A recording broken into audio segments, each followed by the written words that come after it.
Bonjour à tous. Aujourd'hui, on va quitter la sphère des idées politiques occidentales pour la sphère chinoise. Fa Chia, traduit littéralement loi famille, donc la famille de la loi, ou l'école de la loi, connue en Occident sous le nom de légalisme. Les légalistes nous disent exactement en quoi consiste leur doctrine. Un pays riche, un État fort, une armée puissante. Pour les légalistes, les humains sont égoïstes et cherchent uniquement à servir leurs intérêts. C'est pourquoi la société doit être encadrée par des lois strictes, basées sur un système de récompense et de punition, afin de canaliser cet égoïsme au service de l'État. C'est de cette importance accordée à la loi que les légalistes tirent leur nom. Le légalisme est une philosophie amorale, donc c'est normal que la morale soit remplacée par la loi. Ce qui les met en totale opposition avec les philosophes moralistes, tout particulièrement Confucius. Pour Confucius, la société doit se baser sur l'honneur, l'amitié et les liens filiaux. Autour des années -500-400, le royaume chinois de la dynastie Tao s'effondre, et les duchés deviennent indépendants, ce qui marque le début de la période des royaumes combattants. Après 2 siècles, il ne restera plus que 7 royaumes. C'est une période marquée par des guerres, mais aussi par des avancées technologiques dans le domaine agricole, militaire et administratif. C'est aussi une période riche intellectuellement, qui sera marquée par les 100 écoles de pensée, dont les légalistes seront l'une d'elles.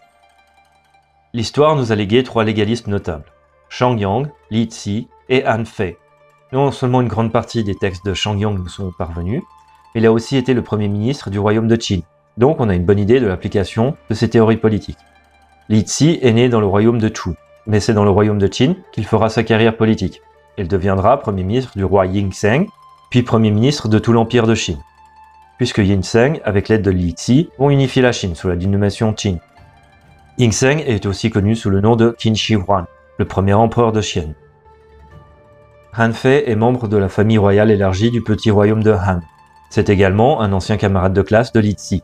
Les écrits de Han Fei sont très similaires à ceux de Nicolas de Machiavel, donc un manuel de bonne gouvernance, cynique et amoral, à destination d'un roi ambitieux, utilisant beaucoup d'exemples historiques, tout comme Machiavel. Yingzheng va absolument adorer les écrits de Han Fei. Il va donc inviter, gentiment, Han Fei à sa cour.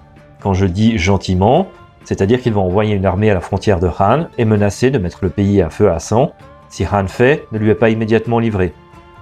Yingzheng va se comporter de manière très amicale et familière avec Han Fei, ce qui ne sera pas du tout apprécié par Li Ci, qui va convaincre le roi que Han Fei n'est pas digne de confiance et qu'il faut l'emprisonner. Le problème est que Han Fei est sévèrement bègue. Il n'est donc pas capable d'argumenter, et avant qu'il puisse écrire une lettre au roi pour prouver sa bonne foi, Li Ci le pousse au suicide en le forçant à boire du poison. Les politiques de Li Ci vont influencer l'entier de l'histoire de la Chine. Le système d'administration basé sur une bureaucratie méritocratique qui caractérise l'empire de Chine est inspiré des théories légalistes. Mao Tse-tung était également un admirateur de Yingzheng et des théories légalistes. Donc toute l'histoire de la Chine est marquée par le légalisme, malgré le fait que le légalisme va être mis en retrait par rapport au confucianisme par les dynasties qui vont succéder aux Qin.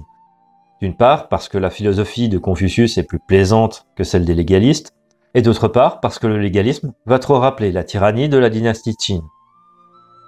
Les légalistes exposent souvent leurs idées sous forme de contre-arguments aux postulats des philosophes moralistes, notamment Confucius. Je ne vais pas répéter ce que les autres disent, mais vous pouvez deviner quels étaient leurs postulats d'après la réponse des légalistes. Pour les légalistes, il faut s'adapter à la réalité du présent, les traditions ne doivent pas être respectées, car elles sont nées de nécessités du passé.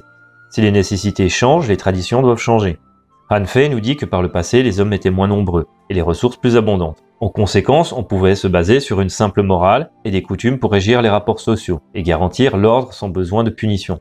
Mais que le monde moderne pour Han Fei, nécessite des lois, des administrations et des punitions. Donc les légalistes ont une vision pragmatique, utilitariste et matérialiste du monde. Pour les légalistes, les humains ne sont pas bons ou mauvais. Leur nature est de poursuivre leurs intérêts, et que ni l'éducation ou la culture changera leur nature. Au contraire, il faut établir un modèle de société qui prend en compte la nature humaine, et qui va canaliser la quête de gloire et de richesse des hommes de manière à ce que cela serve l'intérêt de l'État. Han Fei dit que les hommes ne sont pas moins généreux que par le passé, mais que la prospérité des temps passés permettait aux hommes de faire preuve de générosité, et qu'en période de pénurie, on pense d'abord à soi-même. D'après ce postulat, les légalistes vont établir tout un système de normes qui se base sur le principe de la carotte et du bâton, punition, récompense. Par exemple, Shangyang va révoquer tous les privilèges héréditaires de la noblesse. Tous les hommes seront astreints au service militaire et leur rang sera déterminé par leur prouesse au combat. Ceux qui se sont distingués sur le champ de bataille se verront récompensés. Ceux qui ont fait preuve de lâcheté seront sévèrement punis. Ce qui s'applique aussi à l'ancienne aristocratie. Les terres sont la propriété de l'État et les fermes composées de 4 ou 5 familles. Les familles qui travaillent bien sont récompensées et les gens sont encouragés à dénoncer les mauvais travailleurs qui doivent être châtiés. Pour Han Fei, il est inutile d'essayer de nommer des ministres honorables et moraux. Il ne faut pas se baser sur la confiance et le respect, mais sur des normes et des lois. Leur travail doit être strictement encadré par la loi et réglementé. Leur rapport au roi doit être purement formel et impartial. Ils doivent être uniquement jugés sur leur travail, dans leur cadre de leur fonction. Ils doivent être promus s'ils remplissent leurs tâches correctement, et renvoyés non seulement s'ils faillissent à leur mission, mais également s'ils outrepassent leurs compétences. Le but étant d'éviter le favoritisme et le népotisme. Shang Yang nous dit que le souverain doit contrôler le peuple comme le forgeron contrôle le métal. Quand le peuple est faible, l'État est fort. C'est le genre de phrases qui ont donné la réputation aux légalistes d'être les architectes de la tyrannie et de l'oppression. Mais quand les légalistes parlent d'affaiblir le peuple, ils parlent d'affaiblir les désirs individuels, qui sont en contradiction avec les intérêts de l'État. Pour les légalistes, un voleur, par exemple, ne nuit pas non seulement à la personne qu'il vole, mais à la société entière. Un témoin du voleur n'est pas personnellement lésé par le voleur, mais en fermant les yeux sur les actions du voleur, il nuit au bien-être de la société. Donc, ceux qui ne dénoncent pas les criminels sont tout aussi nuisibles que les criminels. Par conséquent, les légalistes préconisent un système de délation et de punition collective. Par moments, sous certains aspects, on peut faire un parallèle entre le légalisme et le libéralisme, avec un ordre juridique qui s'applique à tous de manière uniforme. Mais là où la philosophie du droit libéral se base sur la responsabilité individuelle, celle des légalistes se base sur une responsabilité collective. Pour que le peuple respecte scrupuleusement la loi, aucune transgression, même mineure, ne doit rester impunie. Et les punitions doivent être les plus sévères. De cette manière, le peuple sera tellement effrayé d'enfreindre la loi que plus personne n'aura besoin d'être puni.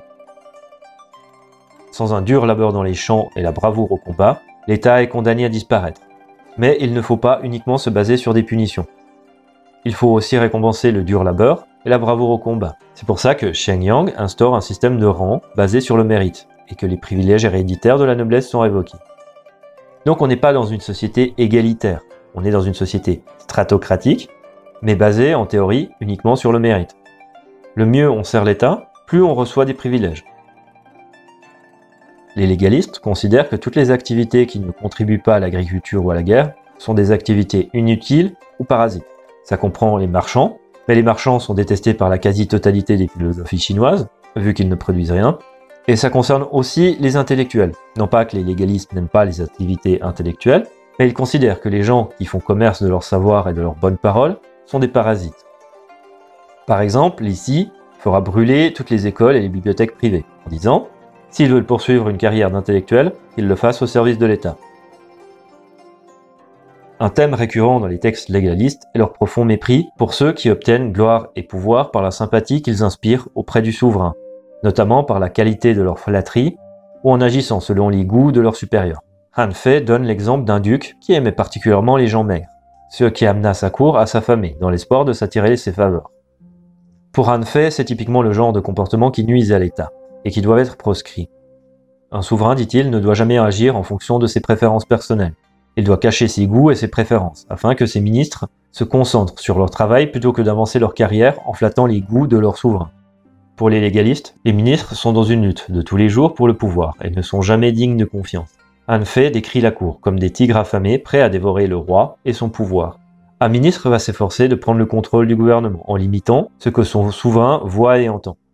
Un monarque ne doit jamais déléguer son pouvoir de récompense et de punition, car s'il renonce à administrer les punitions, c'est le bourreau et non le roi que la cour va craindre. De même, la cour va cultiver les faveurs du ministre qui a le pouvoir de récompenser. Par conséquent, le monarque va perdre en autorité. Han Fei parle longuement à quel point les ministres ne peuvent être dignes de confiance, ils sont à tout instant prêts à comploter contre le roi. C'est une des raisons pourquoi Ying Tseng appréciera tant les écrits de Han Fei, lui qui depuis son enfance a été victime de plusieurs complots venant de son entourage. L'histoire donnera raison à Han Fei, puisque dès que Ying Tseng meurt, ses ministres, notamment Li Zi, vont comploter pour assassiner l'héritier de Ying Tseng et mettre un pantin sur le trône. La plus grande contribution des légalistes est le système administratif bureaucratique basé sur le mérite. sur des normes impersonnelles et la proscription des nominations selon les relations personnelles. Les fonctionnaires montent en grade en fonction de leur performance, notamment les gouverneurs et les bureaucrates servent rarement de leur ville ou leur province de naissance, afin que des liens filiaux ou amicaux n'encouragent pas le favoritisme et la corruption. Cependant, la nomination et la promotion des bureaucrates posent un problème.